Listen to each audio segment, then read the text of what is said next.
everybody. It's session number 4 in our boundary semester of groups, and I'm so excited again to have my main man, Rick Presley, LCMFT, licensed clinical family and marriage therapist. I love getting to talk to Rick about anything that has to do with human behavior, what causes a person to emotionally regulate versus dysregulate. I mean, Rick is the man, and man, it's such an honor to have you here again. Thanks for being a part of it. My pleasure.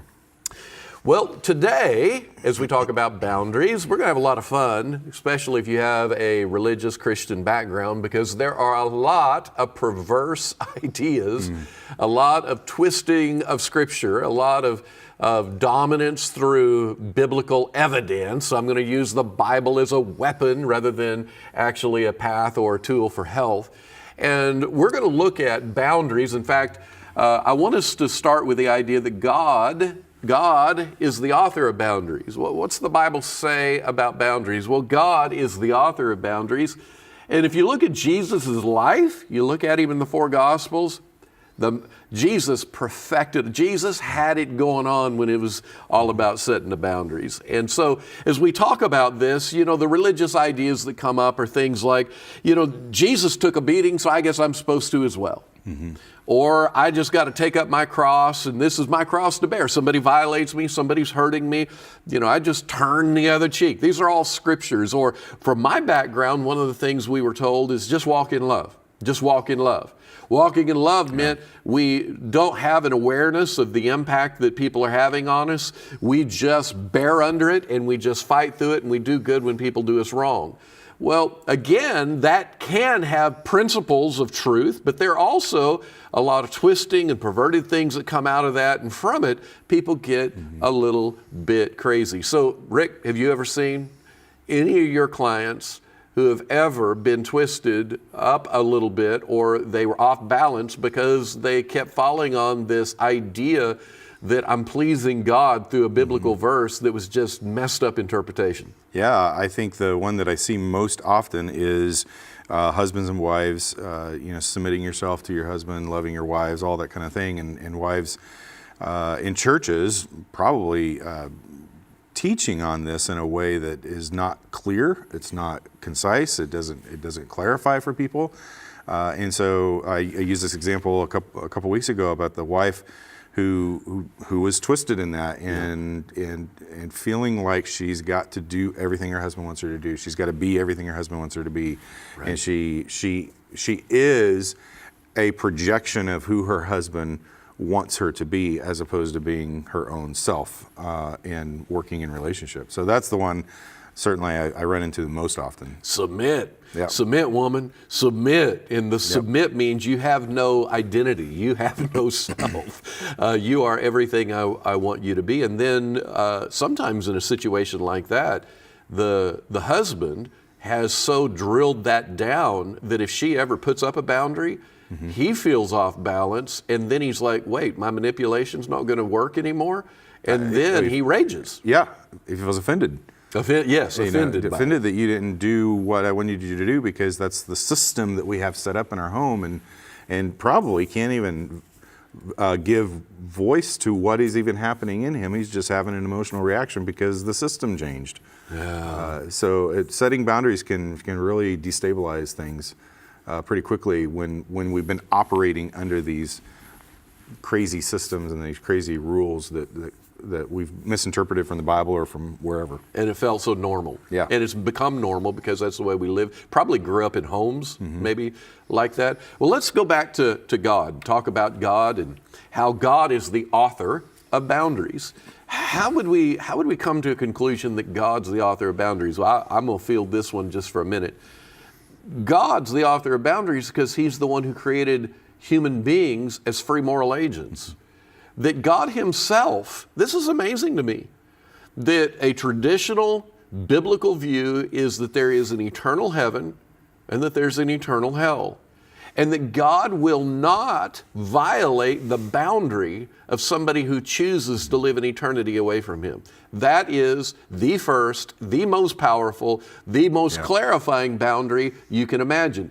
If God himself, who is all powerful, is not going to violate somebody's own will, then what God says is that your sense of self, your identity, the things you choose and want to be and don't want to be, God says, I will respect with the utmost respect. So God is the author of boundaries. He's the one who established it. That's why you're living in a dysfunctional world. You're living in violation of your creation. You're living in violation of how you were designed if you don't live in free moral agency. Is there any other thoughts you have around God being the author? Well, I want to jump off that and talk about how I think because God knows who he is and who he isn't, he's able to respect those boundaries because he has no need for control. Ooh. Okay, so when we're in relationship, when someone, when we're having these relationship issues, oftentimes that person, maybe I am violating someone's boundary because I, again, comes back to my identity, my differentiation, my sense of self, and knowing who I am. And when I don't know that, I am more inclined to control someone to get them to behave in a way that reflects better on me so that I feel better about myself. Yes, yes. That's powerful. I think it's amazing when you stop and consider how big of a deal boundaries are to God. He lets people choose. He says, I set before you life and death, blessing and cursing. Therefore choose life that you and your household may live. In other words, God's not going to get in the middle of that and project himself on you. If you invite him in, remember Jesus said, behold, I stand at the door and knock, any man that will open, I'll come in and sup with him. That's my invitation. Yeah. He didn't say, behold, I stand at the door and knock, y'all don't let me in, I'm going to knock your door down. Right. He's going to let us choose that. So then we think about Jesus. We think about all of the boundaries that he had. And people are not aware of how prolific Jesus was at setting the boundaries. People would come to him. One time somebody asked if their kids could sit on the right and the left hand of Jesus in eternity. And when they asked Jesus, he didn't feel compelled to say, well, we'll figure it out. Or I hate to disappoint you, so I'm going to do whatever you're asking. No, Jesus is like, no, it's not mine to say. I'm not going to jump into that. I'm not going to be a part of that. Jesus sometimes would be in the middle of ministry. And he'd be like, okay, I've hit my limit. I'm going to limit my contact. I'm going to the mountain. I'm going to get some rest. I'm going to sleep. I'm going to pray. And often he'd even get away from his disciples. Well, how rude is that? And I'll even tell you something else. This will shock people. Jesus had 72 disciples. They followed him everywhere he went, 72. These folks were highly privileged to get to hang out with him. But then he had 12. Now see, if you're number 13, you're like, that ain't fair, that ain't fair. And Jesus, he had no feeling of pressure to abdicate to the crowd's entitlement, to their manipulations. He had the 12. But then he had 3 of them that were what were called the inner circle disciples, and he gave himself more to them in terms of training and raising them up. And we don't see any of that as a violation of humanity or a violation. Somehow he should have loved people more. Sometimes as a pastor, you know, folks feel like that they, especially when you are a smaller church, folks will feel like that they are entitled to your time. And the truth is, I'm honored. I love our people. For our church, I love being in people's lives. I love connecting. But just because somebody feels like that it's their right does not mean that I need to violate my dignity and sense of self to wear myself out to where I don't love anybody. What I find is if I can even do ministry to the degree where I don't love people anymore, I'm just doing it robotically. And we call that emotional fatigue. Compassion fatigue. And so, you know, think about that in terms of what you as a therapist have worked with and dealt with. And I'm sure there's times that you're like, you know what, as helpful as I'm being to people, I got to take care of me. I got to take care of myself so I can be better at serving them. You want to speak to that for a sec? I do. I have to set boundaries with various clients. And sometimes, you know, the more I do this, the smarter I get in seeing things quicker. But sometimes I have to be very direct and say, okay, you can email me once a week, and that's it. Everything else has to be in session because they'll just bombard you with emails. But that is so rude. I had a client the other day just show up. They just showed up in my No office, appointment. and they're like, and they kind of use the excuse that I think I forgot my appointment. I thought it was today, but it was really on Friday, and this was on Monday. And I kind of stopped myself. I'm like, what's going on? Can I just have 5 minutes of your time? Right. And so it's just being aware of that of people that I've had to become aware that where people will take you and take advantage of you, take from you, anytime they can when they don't have their own boundaries. Yes. When they're boundaryless, you have to set boundaries for them. Which is something that is not assumed when you're in kind of a helpful role in people's lives. They just assume that you should. As a pastor, sometimes I have folks who are like, "Well, I serve at the church, I give," and so it's almost. And they don't, I think if they sat down and rationally thought about it, there's no way they would believe it. But if they can't get a hold of me or get FaceTime with me exactly when they want, they feel like somehow I don't care for them. Yeah. And what I have to say is, wait, you know what, if somebody sometimes is in such an emotional turmoil, if they'll just pause for a minute and maybe pray a little bit, that a lot of this stuff will diffuse for them. And I can keep, in my area of being strong and healthy at the highest level. And again, this happens in all kinds of different areas of everybody's life. People are always pulling on you. People will ask you questions, and they're setting you up, and they are. Well, Jesus actually had the religious leaders of his day. They came to him and they're like, so by what authority are you doing this? And Jesus felt no need to answer it. Are you kidding me? Jesus looked at him and he's like, well, I'll ask you a question. You asking me a question? I'll ask you a question. The baptism of John, was it of God or of man?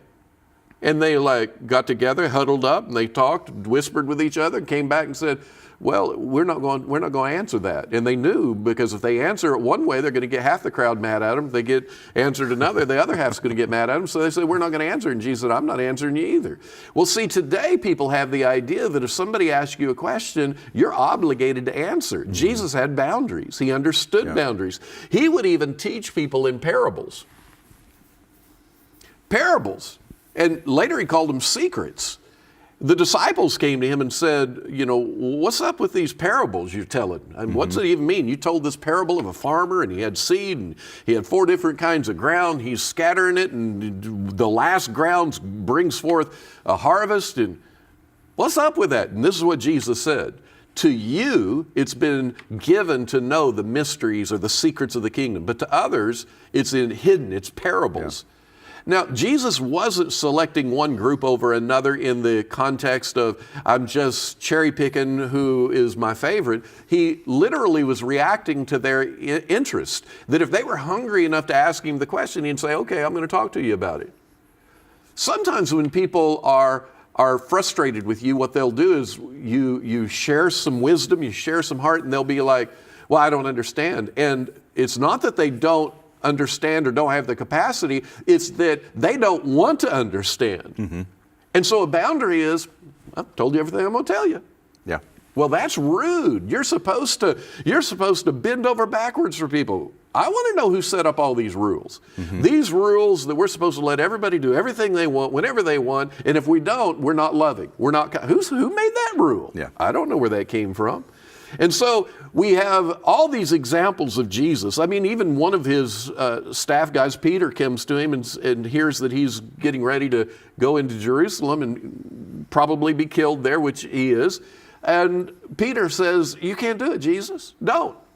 So there's pressure coming to him, but the energy, and this is what's important, the energy that Peter was hitting him with required equal energy and response to say, wait, this boundary is huge. And so Jesus says, get thee behind me, Satan. Now, Peter wasn't Satan, but the energy that he was violating a boundary was Satan himself trying to get into where Jesus is at. So talk again as you see things in Scripture or you see things with clients, how twisting God ideas, twisting Scripture has kept people in bondage, and it's unfortunate.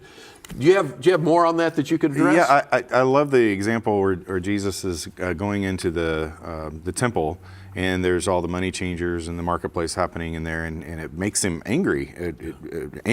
Well, I don't know if it enrages him, but it makes him angry. And I might get this wrong, but the scriptures, I think, talk about how he went away and made a whip and then came back and did his business. Well, I've never made a whip. Yeah. And even though Jesus was a carpenter, I'm assuming that it takes more than a few seconds to do something like that. Yeah. So he's going away, and in that time while he's doing that, working with his hands and making this whip, he's got to be regulating emotion. Yes. He's got to be calming down. Yes. And again, it comes back to the boundaries and knowing who he is and knowing why he's doing this. And then that gives him the space to be able to regulate his emotion, and he does something that also does that.